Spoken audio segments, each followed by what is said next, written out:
Hey guys, in this quick tutorial, I'll show you how you can check cost price in QuickBooks, so let's get started. First, log into your QuickBooks Online account, and from the left-hand side menu, click on Sales. Under the Sales section, you'll find an option called Products and Services.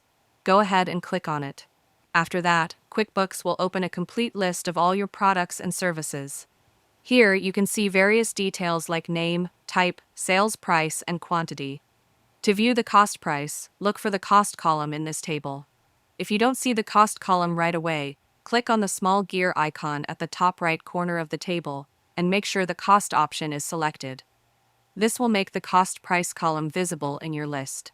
Then, if you want to review or edit the cost of a specific product, simply go to that item and click on the Edit option from the Action column. This will open the Product Details page where you'll see the cost field.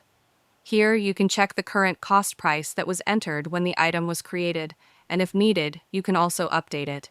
Finally, once you've reviewed or made changes, click on Save and Close to finish.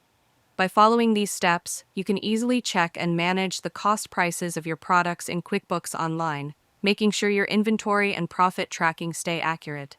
If you found this video helpful, consider giving it a like and subscribe.